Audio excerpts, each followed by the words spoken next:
Good morning, everyone, and thank you for returning to our channel. The Lamb family, who are the major figures behind Daystar television network, are the subject of today's discussion, which delves into a topic that is both extremely delicate and potentially contentious. During the course of this story, charges of abuse, cover-ups, and familial betrayal have been brought to light, which has caused the Christian broadcasting industry to remain rattled. Several weeks ago, after the story of Jonathan and Susie became public, Steve Wilhite, Senior Vice President of Affiliate Relations at Daystar Television Network, issued a statement in which he defended Daystar against what they referred to as a smear effort against them. He referred to the individuals who were going to blow the whistle as spiritual vagabonds in the statement that he posted on social media. It would appear that Steve is using derogatory language to defend Daystar. In his most recent video statement on behalf of Daystar, he refers to Laura Lynn Thompson, one of the former programmers on Daystar, as a clickbait cockroach. He asserts that Thompson is utilizing the story of Jonathan and Susie Lamb in order to build her YouTube platform.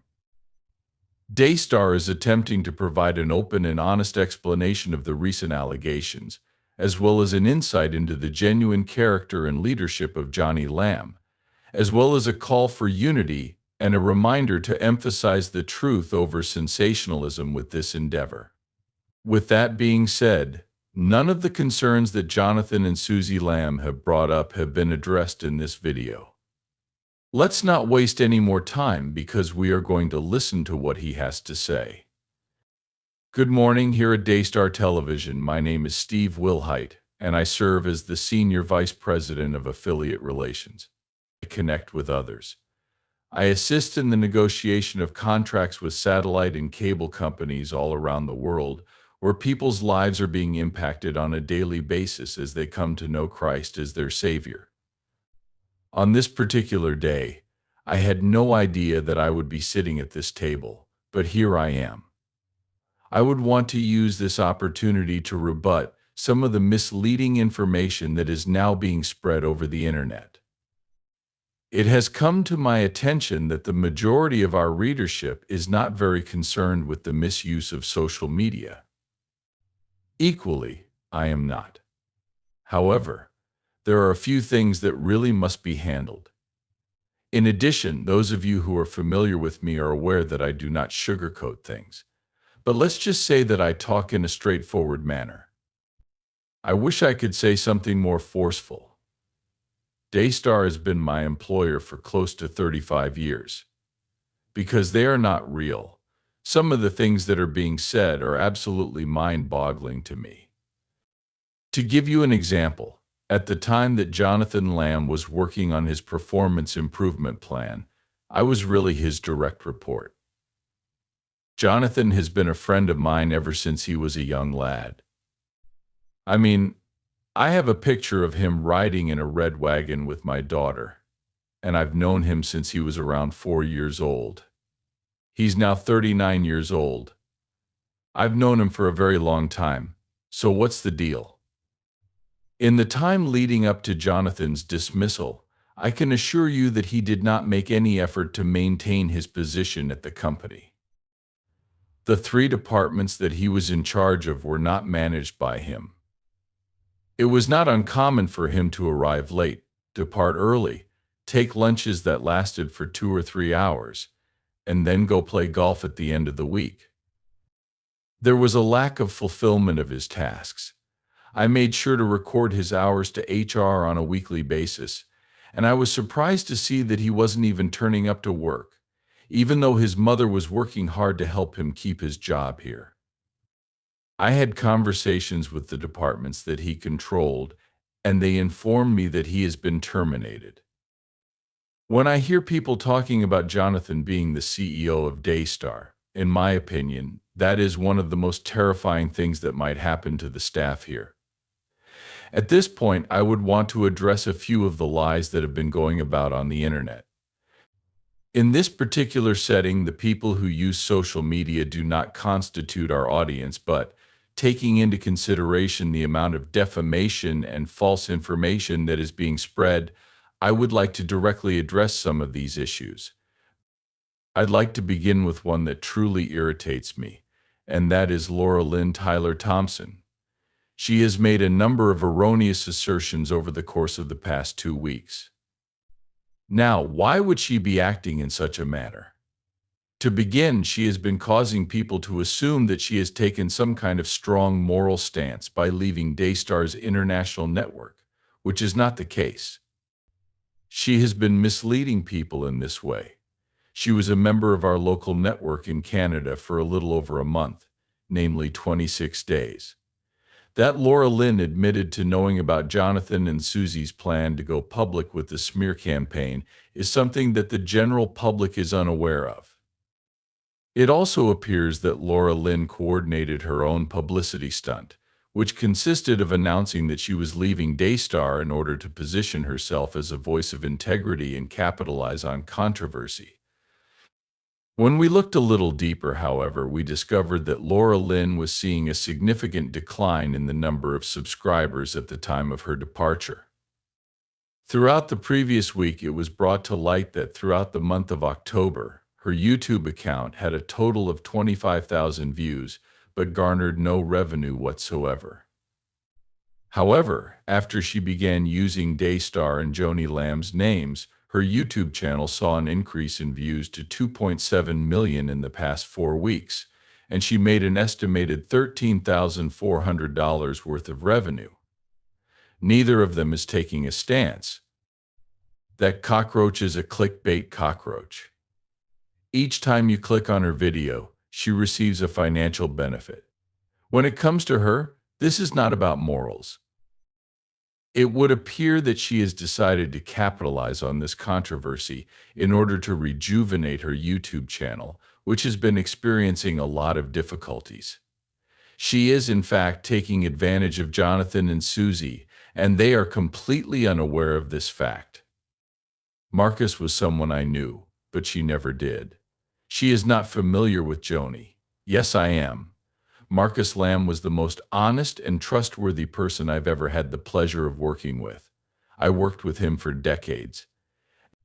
The charges that he is trying to cover up his sins are completely incorrect.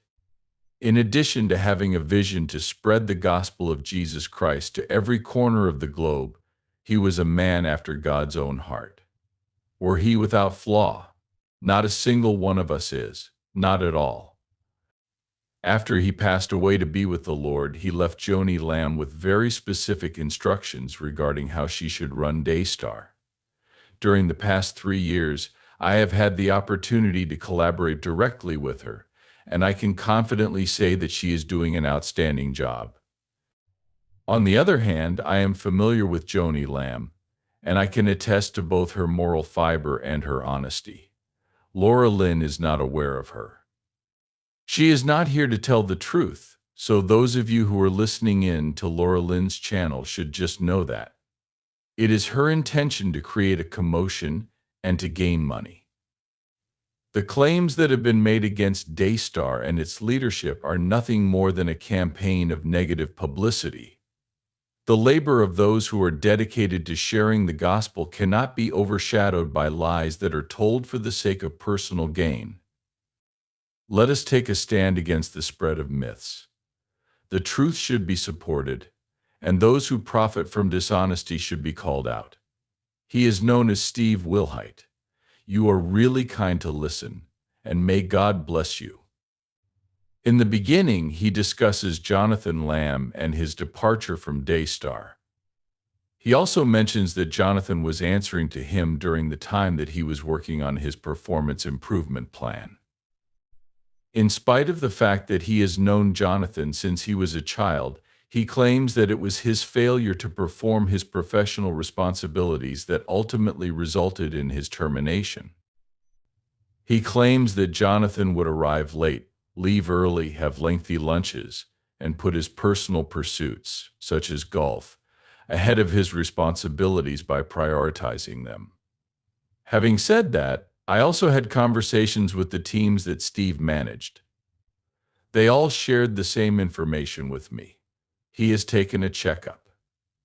It is disheartening to observe that Steve has not addressed the genuine reasons why Jonathan had taken a leave of absence. The Say cover-up, Joni's problematic marriage to Doug Weiss, and concerns of financial embezzlement at Daystar are all topics that he has not addressed. Because Jonathan had the impression that they were a Christian television station, they were preaching about consuming alcohol and drinking water. These are the genuine reasons why Jonathan had checked out.